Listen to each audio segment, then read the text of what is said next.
যদি আপনি আমাদের সাথে খেলতে চান তাহলে আমরা আপনার সাথে মথুরার মাঠ প্রাঙ্গণে যেতে পারবো।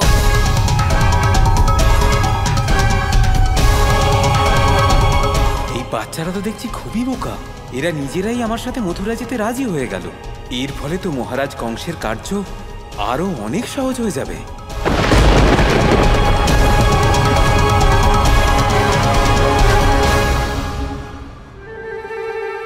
প্রধান মশাই, আমি তোমার কথা অনুসারে সব কাজ করেছি, কিন্তু এইসব কেন করলাম? দাদা, ওদের যশোদা মায়ের কথা মনে করান। সবার মনে আছে তো যশোদা মা কি বলেছিল? আজকের পর থেকে বাড়ির বড়দের ছাড়া তোমাদের মধ্যে থেকে কেউ আর একা বাইরে বেরোবে না। আমাদের সঙ্গে যদি ইনি থাকেন, ইনি তো বড়, তাই না? তাই যশোদা মা আমাদের বাইরে বেরোতে দেবে। আর যদি মা কিছু বলে তাহলে মাকে বলে দেবো যে আমাদের সঙ্গে আমাদের দেখাশোনা করার জন্য আমাদের থেকে বড় একজন তো আছে। তাহলে কি আপনি আমাদের সঙ্গে খেলবেন? হ্যাঁ হ্যাঁ, আমি প্রস্তুত আছি।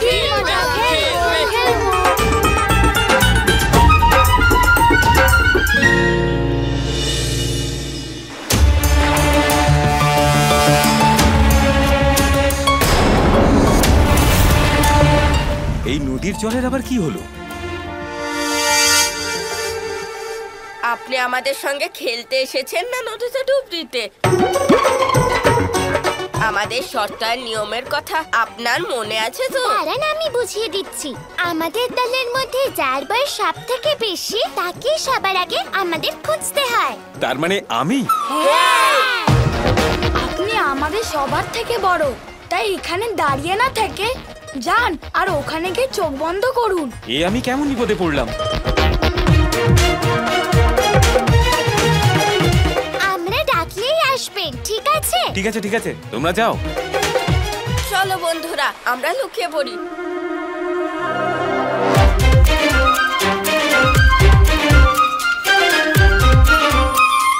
আসুন, খুঁজুন আমাদের।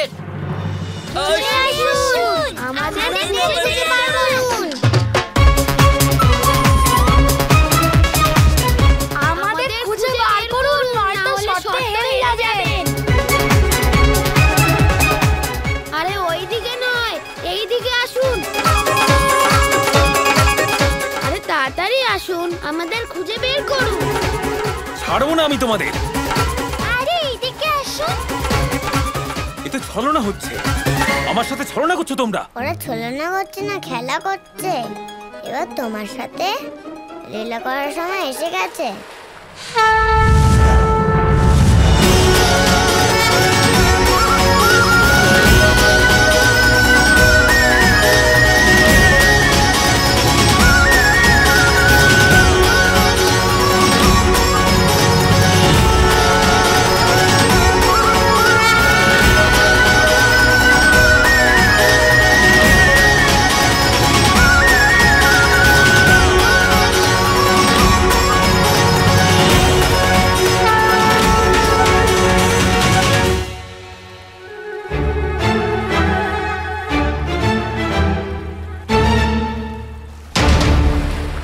এবার তো আমার খুব জল পিপাসা পেয়েছে। আমি যদি এই জল এখন না গ্রহণ করি তাহলে পিপাসায় আমি মরে যাব। আরে গোপাল, সৈন্য মশাই যদি এই নদীর জল পান করেন তাহলে অনর্থ হয়ে যাবে। এমনিতেও বৃন্দাবনবাসী এটা জানতে চায় যে যমুনার জল আদৌ বিষাক্ত নাকি না। এমনিতেও কংস মামা তো আমাদের সাহায্যের জন্যই ওনাকে পাঠিয়েছেন। এবার ইনি বলবেন আমাদের বৃন্দাবনবাসীদের। জল জল।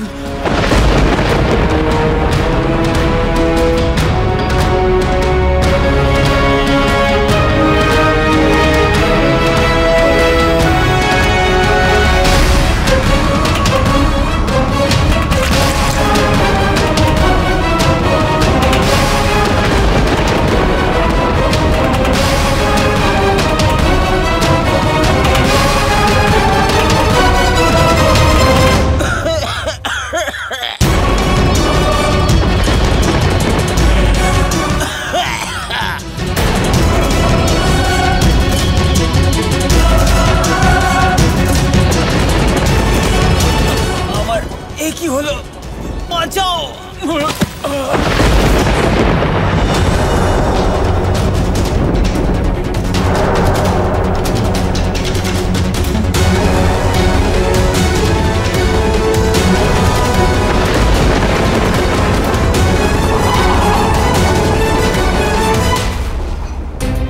উঠুন উঠুন, আরে আপনি উঠুন।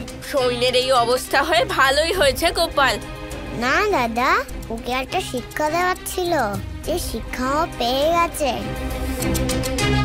তো তুমি কি করতে চেয়েছিলে? এসব কিছুর পরে ও বুঝতে পেরেছে যে আমাদের সাথে কোনো খেলা খেলার চেষ্টা ওর কখনো করা উচিত না, কারণ আমরা সবাই এক একজন পাকা খেলোয়াড়। আমাদের হারানো এত সহজ নয়। এবার ওকে জাগিয়ে তুলতে হবে, আর ও যেখান থেকে এসেছে সেখানেই পাঠিয়ে দিতে হবে।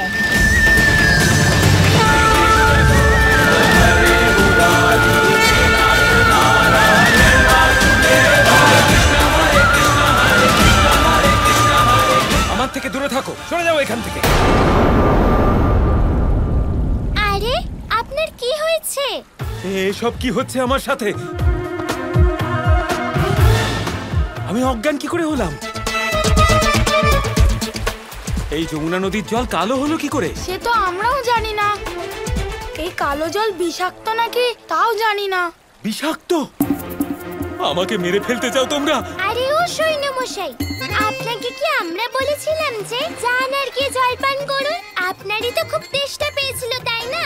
আপনি যখন জল পান করলেন তখন আপনি মূর্ছিত হলেন। এবার আমরা সমস্ত গ্রামবাসীকে বলতে পারবো যে এই জল বিষাক্ত। তোমরা খেলা ছলে আমাকে এই কাজ করতে বাধ্য করেছো। আমাকে বিষাক্ত জল পান করার জন্য তোমরা বাধ্য করেছো। তোমাদেরকে ছাড়বো না আমি। আরে দাঁড়ান, আমাদের সঙ্গে খেলুন তো। আরে কোথায় যাচ্ছেন? ওনাকে যেতে দাও। আরে আপনি তো আমাদের মথুরায় নিয়ে যাবেন বলেছিলেন। আসুন, নিতে আসুন। তোমরা আমার সাথে ছলনা করেছো, তোমাদের ছাড়বো না। এই কাজটা আমরা ঠিক করিনি।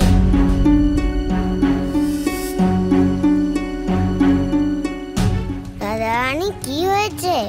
আমরা ওনার সাথে ঠিক করিনি। ওনার যদি কিছু হয়ে যেত তাহলে কি হতো? উনি যেমনই হোক না কেন, উনি তো একজন মানুষ।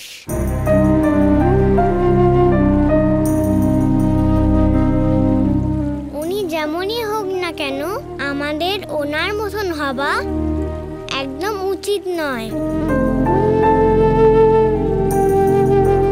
রাধা, তুমি তো খুবই ভালো মনের মানুষ। তুমি সবাইকে নিয়ে অনেক ভাবো। সত্যি রাধা, তোমার এই আচরণ দেখে আমার ভালো লাগলো। রাধা, তুমি কত ভালো। আর আমরা উনি ভয় পেয়েছেন দেখে, ওনার অবস্থা দেখে কত হাসছিলাম। কষ্ট ওনার হচ্ছিল আর অনুভব তুমি করছিলে। সত্যি বললে রাধার থেকে এই গুণবলী আমাদের শেখা উচিত, কি বন্ধুরা? হ্যাঁ, ঠিক ঠিক বলেছো। বলেছো।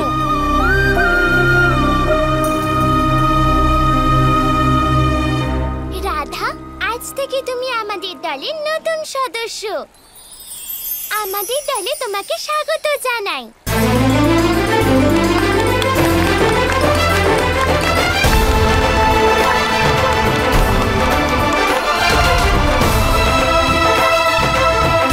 শুধু সদস্য নয়, আজ থেকে তুমি আমাদের প্রিয় বন্ধু।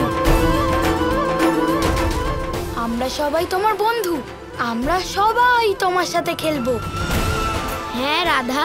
রাধা, কাল থেকে আমরা যাই খেলা খেলবো, তার আগে সবার প্রথমে তোমাকে জিজ্ঞাসা করব। তাহলে বন্ধুরা, আজ কোনো খেলা শুরু করার আগে সেই খেলার নিয়ম আমাদের রাধা বলবে, কি বন্ধুরা? হ্যাঁ। আমি বলেছিলাম না রাধারানী, আস্তে আস্তে সব ঠিক হয়ে যাবে। শেষ পর্যন্ত বন্ধুরা তোমার সাথে বন্ধুত্ব করেই নিল। হ্যাঁ গোপাল। যদুরানী